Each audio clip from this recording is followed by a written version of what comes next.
Hello दोस्तों, अब हम करेंगे क्लास 8 चैप्टर का पेज नंबर 22 और 23 पर आने वाले क्वेश्चन, मतलब चैप्टर 2 के पेज नंबर 22 और 23 पर आने वाले क्वेश्चन को अब हम डिस्कस करेंगे। और अभी तक आपने मेरे वीडियो अभी तक आपने पार्ट 1 नहीं देखा इस चैप्टर का, तो आप पार्ट 1 देख सकते हैं, प्ले लिस्ट में जाकर पार्ट 1 देख सकते हैं, या फिर डिस्क्रिप्शन में भी इसका लिंक मैंने दे रखा है। तो आप यहाँ पर देखेंगे, निम्नलिखित को घातांक रूप में लिखो। तो घात क्या होती है? ए की पावर मान लो हमारी 1 है, ए की पावर 2 है, ए की पावर 3 है। तो इस केस में आप क्या देखोगे कि नीचे की बेस तीनों के सेम है और तीनों को हमें इंटू करना है। तो इस केस में हम क्या करते हैं, ए को तो हम एक ही बार लिखेंगे, कब? जब इंटू करना हो, मतलब गुणा करना हो, तो उसको एक ही बार लिखा जाएगा और पावर जो होगी वो हमेशा ही ऐड हो जाएगी। तो हमारा आंसर आएगा ए की पावर 6।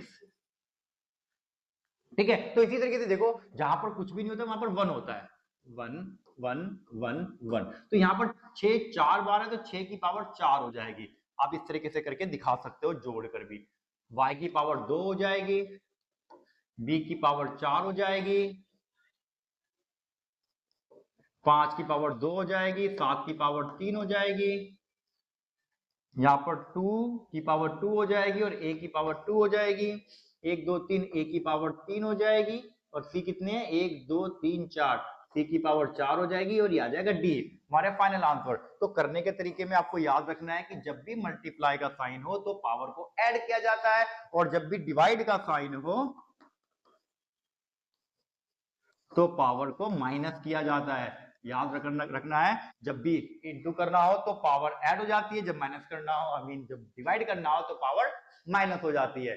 ठीक है, तो अब हम देखेंगे सेकंड क्वेश्चन। सेकंड क्वेश्चन में आप क्या देखोगे, निम्नलिखित संख्याओं को उनके अभाज्य गुणनखंड के गुणनफल के रूप में घातांक के रूप में लिखिए, मतलब गुणनफल के रूप में घातांक रूप में लिखिए। तो इसको हमें घातांक में लिखना है, मतलब पावर में लिखना है। तो हम कैसे करते हैं इन क्वेश्चनों को? सबसे पहले तो यहाँ पर देखो, अभाज्य गुणनखंड। अभाज्य गुणनखंड किसे कहते हैं, याद रखेंगे। पहले अभाज्य संख्या क्या होती है? वह संख्या जो किसी के पहाड़े में नहीं आती, सिर्फ अपने ही पहाड़े में आती है, सिर्फ अपने आप से ही डिवाइड होती है, उसे हम अभाज्य संख्या कहते हैं। जैसे कि 2 अभाज्य संख्या होती है, 2 3 5 7, ऐसी चलती जाती है ये। ठीक है, तो सिर्फ इन्हीं नंबरों से हमें डिवाइड करना होता है, मतलब फैक्टर बनाने होते हैं।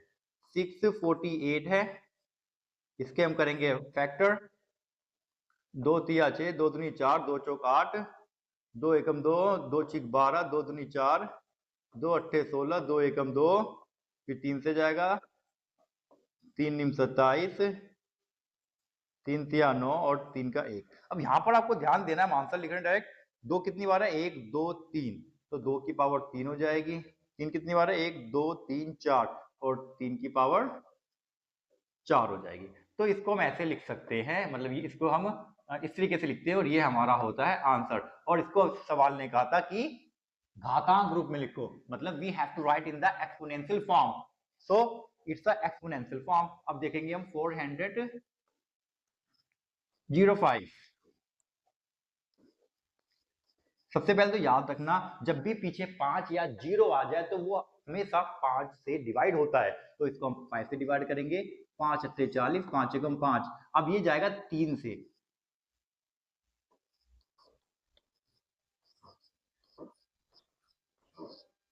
हमारा आंसर आया 5 इंटू में 3 की पावर 4। ठीक है, ये हमारा हो गया आंसर।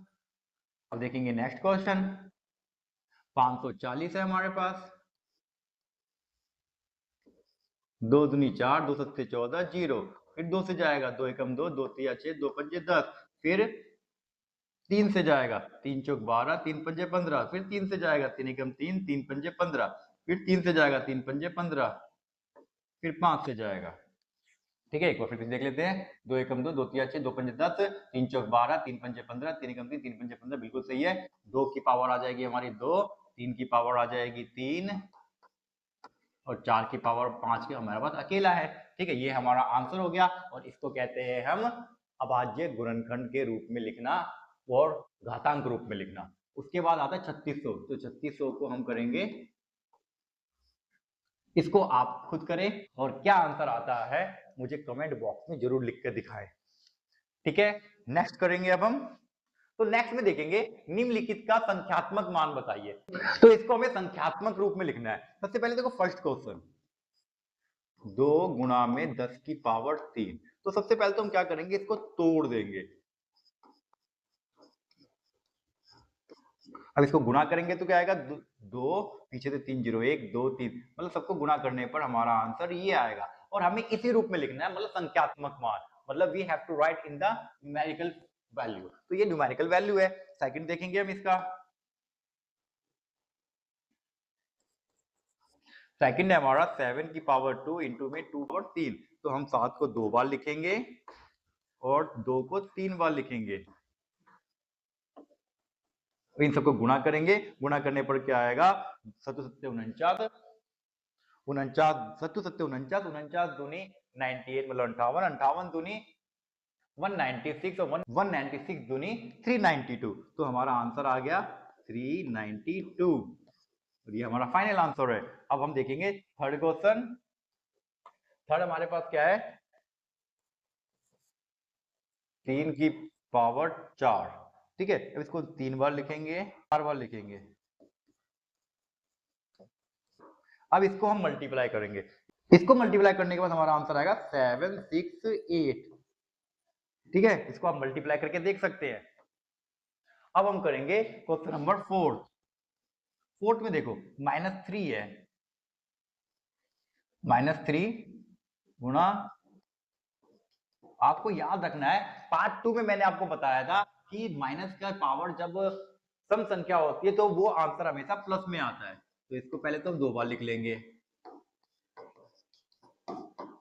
और बीच में अगर ब्रैकेट के बीच में मैंने मल्टीप्लाई का यूज नहीं किया है तो भी कोई दिक्कत नहीं होती, उसका मतलब मल्टीप्लाई होता है। तो 3 3 9, 5 5 25, 25 निम्न 225, तो 225 आएगा। और माइनस कितनी बार है, 1 2 3 4, मतलब 4 बार माइनस है, मतलब सम संख्या है। तो माइनस जब 4 बार होते हैं तो आंसर प्लस में आता है, जब 6 बार होते हैं तो प्लस में आता है, 8 बार होते हैं तो प्लस में आता है, लेकिन जब 1 3 5 7 बार हो तो माइनस में आता है। तो आंसर हमारा 225 है।